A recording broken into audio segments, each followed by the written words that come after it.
Foi um prazer, meu nome é Gabriel e antes do vídeo começar, dá uma olhada aqui rapidinho. Viu? Agora dá uma olhada aqui.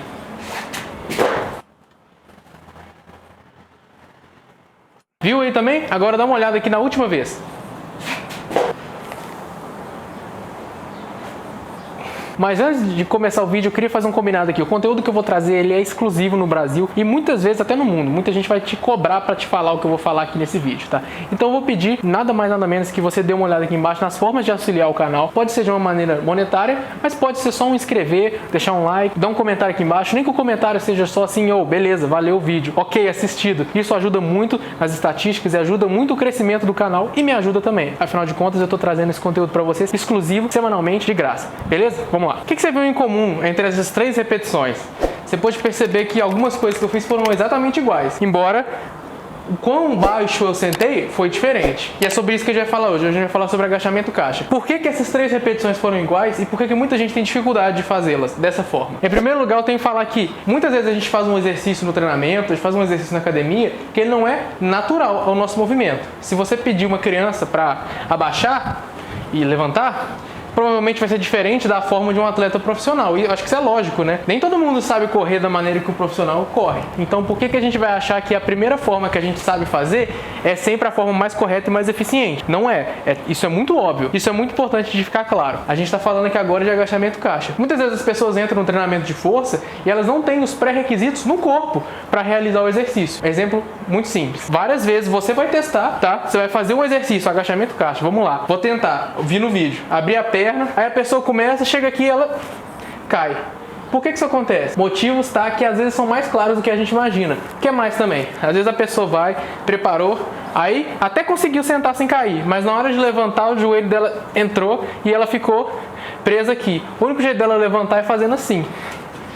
Você vai ver isso acontecer também. Por que essas coisas acontecem? Porque existe uma forma correta de você fazer o exercício e existem os pré-requisitos para a atividade. Você tem que ter determinados graus de força para conseguir chegar lá. E aí, a partir daí, você vai desenvolver ainda mais o seu potencial. Vamos dizer que você aprendeu a jogar um jogo novo de videogame. Muitas vezes você tem dificuldade de começar. Você precisa de aprender o básico para você conseguir, por exemplo, durar até o final da partida. E aí você começa a pensar em preocupar outras coisas. Se você vai, sei lá, se for um jogo de tiro, se você tem munição, se é um jogo de mágica, se você tem mana, entendeu? Funciona exatamente da mesma forma. Tá só tentando colocar de uma explicação um pouco mais tranquila de todo mundo entender. Falando de agachamento caixa, o que a gente tem que prestar atenção aqui? Vários elementos, tá? Mas se a gente cortar e fazer um por um, vai ficar bem tranquilo. Primeiro lugar, para que você está fazendo o exercício? Você quer que ele seja um exercício com alta transferência? Então o seu agachamento livre tem que ser igual com ou sem o caixa. O que eu quero dizer?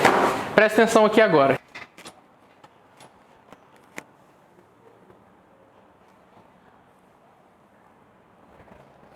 Eu não sentei nessa repetição, mas ainda assim a minha forma foi extremamente similar à forma que eu fiz anteriormente. Logo, se eu melhorar no caixa, eu vou melhorar no livre. Eu fiz as repetições aqui agora e posso te garantir com 100% de certeza que o caixa foi muito mais difícil. Eu tive que parar, eu descansei alguns músculos enquanto outros estavam tensionados e tive que vencer. Eu estava numa posição estática, tive que sair dela. É um exercício de estático sobreposto por dinâmico.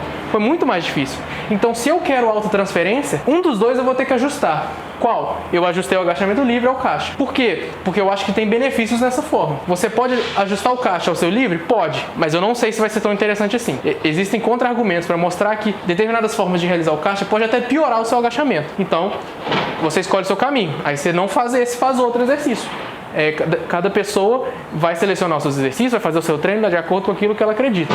Todo mundo tem um total direito de fazer isso. Agora, se eu quero mudar o meu agachamento livre para melhorar o meu caixa, o que a gente vai prestar atenção?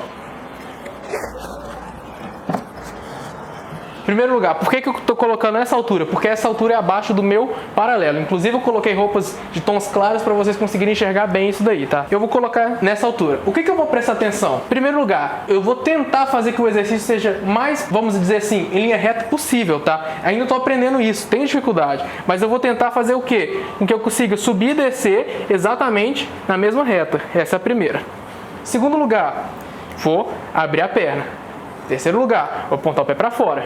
Quarto lugar, meu joelho tem que estar atrás da linha do meu tornozelo, fazendo com que o ângulo fique negativo. Ângulo neutro, ângulo positivo.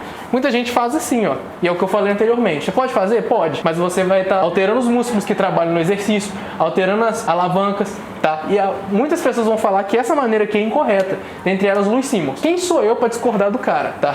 O cara tem mais de centenas de recordes mundiais na academia treinando junto com ele do método dele. Eu não vou argumentar isso. Então, eu vou estar simplesmente seguindo o conselho de quem sabe mais do que eu, nesse caso específico. Abriu o pé, apontou para fora, joelho atrás do tornozelo, tá? Vou entrar naquela posição de hiperlordose, quase, né, estendendo a coluna o máximo possível e vou tentar subir em linha reta. É um pouco mais difícil sempre começando de baixo, tá? Mas, aí você tá aqui posicionado, subiu e desceu. Mas e se eu tentar fazer e cair? O que isso quer dizer?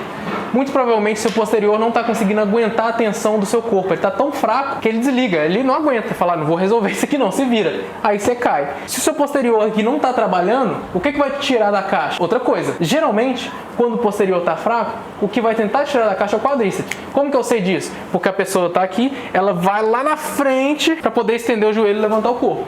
Tanto que quando eu faço esse movimento, observa a articulação do meu quadril. Ela praticamente não trabalha, só lá em cima. É tudo o que? Meu corpo tenta fazer o quê? Isso daqui, né?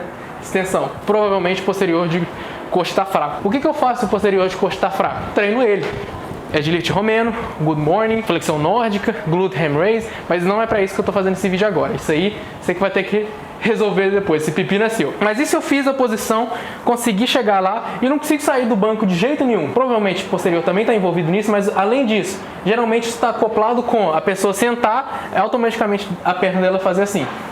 O que isso tem a ver? Isso aqui é puramente quadril. Quadril não está trabalhando. O que eu estou chamando de quadril? Musculatura que faz a abdução da nossa coxa. Principalmente nosso glúteo também vai estar trabalhando. Se eu não consigo sentar nessa posição e contrair aqui, ó, para eu levantar, é porque meu quadril não está conseguindo trabalhar. O que geralmente leva o quadril não estar conseguindo trabalhar? Não só a fraqueza da própria musculatura adutora, que a gente não consegue manter a perna aberta segurando tensão, da mesma forma, apareceu tensão, ela desligou, eu não tenho musculatura abdutora para conseguir fazer uma contração isométrica, porque quando você está sentado a contração é isométrica. Como assim? Sentei. Musculatura daqui puxa, eu abro a perna. O adutor, ele alonga, então ele está aqui segurando. No momento que você está completamente sentado, ambos estão contraídos isometricamente. Mas o adutor, ele está alongado e o abdutor está contraído. E aí, eu vou ter que subir. Para essa musculatura adutora aguentar essa posição de alongamento com resistência, afinal de contas você está com a carga, ela também tem que estar forte. Os dois lados do quadril tem que estar forte. Por isso que geralmente a gente fala quadril, a gente não fala um ou outro, tá? Daí vem a generalização do termo. Sim, estou olhando a nota aqui porque eu tive que estudar muito para fazer esse vídeo. E se o quadril está fraco? Sentei e não consegui levantar. Minha perna toda juntou. O que eu vou fazer? Vou treinar o quadril. Como? Posso levar um sled para frente e para trás? Posso levar um sled de um lado para o outro? Posso fazer exercício de abdução? Posso fazer exercício de adução? Novamente, esse não é o objetivo desse vídeo. Outra coisa que acontece também, a pessoa conseguiu sentar perfeitamente, conseguiu manter a perna aberta, mas na hora de levantar, a costa dela está totalmente estendida. Na hora de levantar, as costas dela dobra toda e aí ela sobe toda torta. É difícil de eu fazer. Isso é o que acontece também. Você precisa de manter a postura boa, porque você mantendo a postura boa com a sua pressão intra-abdominal, eu consigo garantir que o movimento que está acontecendo na minha coluna vertebral ele é mínimo. Vai acontecer? Vai. Sempre vai. Mas ele vai ser o quê? Mínimo. E para isso eu tenho que realmente estar estendido. Quase numa posição de hiperlordose. Por que quase? Porque se a pessoa tem hiperlordose, ela vai além do natural. Aqui eu quero ficar só no natural, beleza? Por isso que eu falo geralmente para imitar a posição de hiperlordose. Mesmo porque a pessoa que tem hiperlordose não vai ter a força do quadril e não vai ter a força do posterior de coxa e não vai ter a força para fazer a última coisa que eu falei aqui agora. Porque se a pessoa sentou e na hora de levantar, as costas dela começou a dobrar, é porque, muito provavelmente, a musculatura que está trabalhando no quadril, aqui no osso do quadril, na bacia da pessoa, está até mais forte do que o próprio abdominal. E para você manter postura, é tudo aqui. Antes de entrar na academia, você já sabia que para pegar um negócio pesado, você tem que prender a respiração. Todo mundo sabe disso, é instintivo. Por quê? Ar na barriga, contração do abdominal, limita o movimento da sua espinha vertebral, que é uma das partes mais preciosas que a gente tem que tomar maior cuidado do nosso corpo. Cheio de nervo aqui, é essencial para a vida. Ou seja, se você não usa a musculatura para segurar a tensão e segurar a tendência de movimento, outra coisa vai fazer. O que é essa outra coisa? As suas vértebras, os ossos, tá? Porque senão você caiu no chão igual um espaguete. O osso vai entrar em contato. Por isso que a gente sente dor nas costas fazendo exercício na academia. A musculatura não tá aguentando, tá? E as costas dobrar é um claro sinal de que a musculatura não tá aguentando. Isso acontecer com 1000 quilos aqui é uma coisa, porque aí o peso é tão forte que às vezes o corpo da pessoa nem tem capacidade de segurar a posição ereta perfeita. Agora, se acontece com 100 quilos, 200, eu me atreveria a dizer 300, é porque a musculatura da pessoa não está acompanhando. E só para esclarecimento aí, quando eu falo aqui no canal que o posterior está fraco, eu não estou falando que a pessoa é fraca, isso não é ofensa, cara. Isso é algo comparativo, tá? É individual. Posso agachar 200 quilos aqui agora, e se eu cometer um dos erros que eu falei, a possível fraqueza, ela ainda existe, ela ainda é válida. Por quê? Porque ela é comparativa. Então o posterior de coxa da pessoa, ele está mais fraco comparativamente, ou nem sempre, tá? Mas pode ser só a proporção que está incorreta, em comparação ao reto femoral, entendeu? Eu não estou falando necessariamente de, esse cara faz 20 quilos, então o posterior dele é forte. Não, nada disso. Nem de perto. Tô falando que, comparativamente, aquele músculo deveria ter uma força X para aguentar o movimento. O pré-requisito daquele movimento é que aquele músculo exerça força X e que esse exerça força Y. Se não está acontecendo isso, vai ter disfunção no movimento, vai sair errado. Entendeu? Então é muito importante deixar isso claro. Se eu falo que o abdômen é fraco, não é porque a pessoa é fraca, é porque pro resto do corpo, em comparação, na hora de executar aquele movimento, o abdômen deveria estar segurando força X, mas não tá. Então, como resultado, as costas da pessoa dobrou. Além disso, a lombar. Mas a lombar eu não vou falar assim, tem um músculo, né, que vai fazer o trabalho. Ele é toda a coluna e muitas vezes tecido macio que tá segurando aquele movimento. É tendão. Então, geralmente, tá o quê? Tudo mais anteriorizado aqui no abdômen. Mas não só isso também, sim, eu colei nas minhas anotações, é muito importante eu destacar a função dos nossos oblíquos. Por quê? Cara, a questão é muito simples, né? Imagina, você tá me vendo assim, de cima.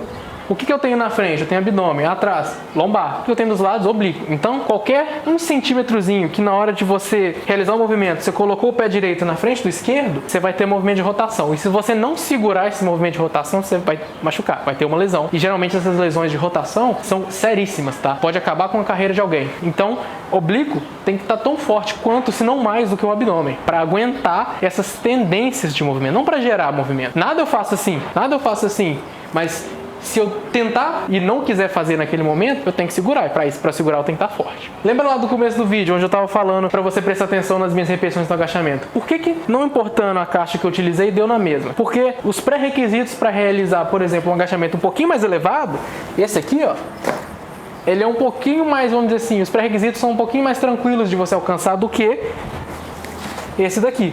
Tá? Então a recomendação geral, vamos dizer assim, não minha, do Luiz Simmons, é que as pessoas sempre comecem com a caixa mais alta. Por quê? Eu vou admitir para vocês que fazer o exercício dessa forma, o quanto eu tenho que tensionar o meu posterior de coxa até sentar é muito menos. Tá? A distância é menor, a amplitude é menor. O quanto eu tenho que abrir e tensionar os meus músculos adutores aqui da perna é menor. Quanto eu tenho que estender a coluna, isso é quase igual. Mas o quanto eu tenho que utilizar do mecanismo posterior é muito menos. Inclusive é aí que o pessoal fica falando que a amplitude reduzida é mais fácil e tal. Depende, tá? Se esse daqui, por exemplo, tá requerindo mais posterior de coxa e o meu posterior de coxa é um exemplo, tá? Eu não sei se é o caso. Mas se o meu posterior de coxa é fraco, eu vou fazer menos carga nele, mesmo iniciando a amplitude menor. Da mesma forma num supino. Finalzinho do supino é fácil, você pode fazer 200 quilos. Tenta aí pra você ver. Provavelmente você não vai conseguir não, porque o seu tríceps não é tão forte quanto você acha que ele é, tá? Então, se você tem uma forma de facilitar o exercício para conseguir realizá-lo enquanto isso, é excelente, é o melhor dos cenários. Porque aí você consegue fazer, consegue aprender, melhorar a forma e na hora que você acabar o seu trabalho aqui, você vai fazer suas flexões de perna, as suas extensões de quadril, tá? O seu trabalho de adução e abdução e aí você consegue, daqui a pouco, 1 mês, 2, 3, 4, 1 ano, você consegue fazer nessa altura aqui, que eu ainda não estou nesse nível, eu não tenho essa flexibilidade. Mas provavelmente se você começar a trabalhar a partir de hoje em melhorar suas fraquezas, você vai conseguir antes de eu chegar lá, beleza? Porque eu acredito no seu potencial. Esse é o vídeo que eu queria trazer hoje, espero que você tenha aprendido alguma coisa e se esse foi o caso, eu peço para você deixar aquele like, caso ainda não tenha feito, um comentário, se inscrever no canal e dar uma olhada para mais conteúdo exclusivo de treinamento de força. Não deixe de dar uma olhada também nesse site aqui embaixo, Pentagon Strength, que também tem muita informação relevante e no meu Instagram, @GabrielMartinsFitness. Eu vou ficando por aqui e se você assistiu até aqui, muito obrigado.